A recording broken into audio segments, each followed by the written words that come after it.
జై వీరభద్రపాలకి కాలమాత నమ్మకం. ఇప్పుడు జగన్ గారు ఆయన ఇష్టమే, చంద్రబాబు, పవన్ కళ్యాణ్, లోకేష్ అందరూ మనుషులేరా. వాళ్ళందరికీ దేవుడు పూర్వజన సుకృతం వల్ల పదవులు, వాళ్ళు ఈరోజు ఈ స్థాయిలో ఉండరు. కార్యకర్తలు అవన్నీ మీరు ఒక మాయ. మా నుంచి గెలిచారా, మేము గెలిపించామనేది ఒక మాయ. శివుడు ఆడించి ఒక జగన్ నాటకం. శివుడు ఆజ్ఞ లేనిదే ఏది జరుగుతుంది. గతంలో మళ్ళీ వైసీపీ 63 నుంచి 150కి వచ్చా, 150 నుంచి 11కి పడిపోయా. మళ్ళీ టీడీపీ అధికారం నుంచి మళ్ళీ పడిపోయి మళ్ళీ ఇప్పుడు 164 వచ్చా. అంటే అర్థం చేసుకోవాలి మనము. అసలుకి చంద్రబాబు సంత అయిపోయింది, ఇంకా ఆయన ఏం చేయలేడు అంటే కేంద్రం కూడా ఆయన 50 రోజుల పైన జైలు వేసినప్పుడు చూసినాము. మళ్ళీ ఆయనే ఇప్పుడు గేమ్ చేంజర్ అయ్యి రాష్ట్రంలో ఇప్పుడు అంతా అభివృద్ధి కోసం ఉపయోగిస్తున్నాడు ఆయన టాలెంట్ అంతా. కానీ జగన్ గారు చేసింది ఏం కేసుల కోసము, ఆయన చిన్న వివేకానంద కేసు కోసం ఉపయోగించారు. అన్నీ బయటకు వస్తాయి, ఏది సందేహం అవసరం లే.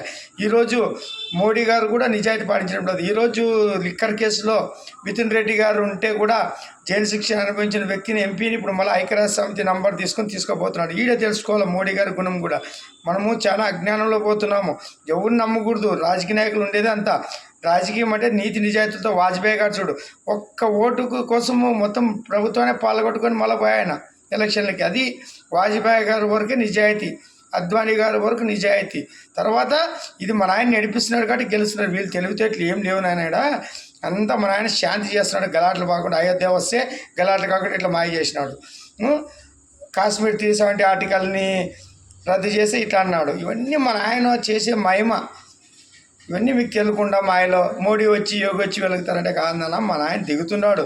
మన ఆయన ఇంట్లో కనపడకుండా కాపాడినాడు. ఇప్పుడు భౌతికంగా వీరభోగ వసంతరాలు కలిగానికి తన రూపాన్ని చూపించి ఉరుకునేడు స్వామి వస్తున్నాడు. ఇవన్నీ మీకు ముందుకు అర్థమవుతుంది.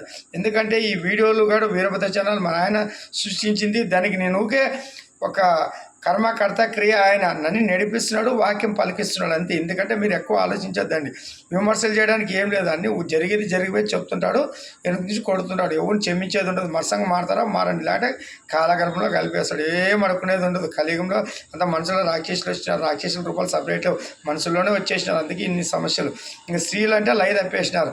కలి వాళ్ళకి పట్టుకున్నందుకు అంత స్త్రీలు కూడా కొద్దిమంది ఎట్లా తయారైపోతున్నారు. ముందు మెల్లి స్టార్ట్ అవుతుంది. యువకుల నుంచి మధ్య వయసు వాళ్ళు ఉన్నోళ్ళు, ఆంటీలు అందరూ ఎట్లా తయారు చూస్తున్నాం. వీళ్ళు కూడా దారిలో పెట్టడానికి అమ్మ భద్రకాళి మాత వస్తుంది. అన్ని దారిలో వచ్చి మళ్ళీ కలియుగం ముందుకు తీసుకొని సనాతన ధర్మాన్ని కాపాడుతూ విశ్వగురువు ఆ వీరభద్ర సంతులు వస్తే అఖండ భారత్ అయి భారతదేశాన్ని పాలించి ప్రపంచ దేశాలన్నీ తన పాదాల చేతికి తీసుకొని పాలించే దగ్గరలో ఉండాలని మీకు ముందుకు అర్థమవుతుంది. కరోనాతో మొదలుపెట్టాడు, కర్మ సిద్ధాంతం మొదలైంది. ఇప్పుడు వాళ్ళు ప్రపంచ దేశాలు వాళ్ళే కొట్లాడుకొని బలహీనమైపోతారు. వాళ్ళు ఉండేదంతా మన ధర్మమే ధర్మం రా. మనం ఎవరి మీద దాడికి పోము, మన జోలికి వస్తే వదలం. ఇది ఇప్పుడు జరిగేదంతా. ఇందులో చైతన్యం రాలేదు. మన ఆయన వీరభద్రులు వచ్చాడు కాబట్టి చైతన్యం నింపి ఉసిగలుగుతున్నాడు అందరినీ. జై వీరభద్ర.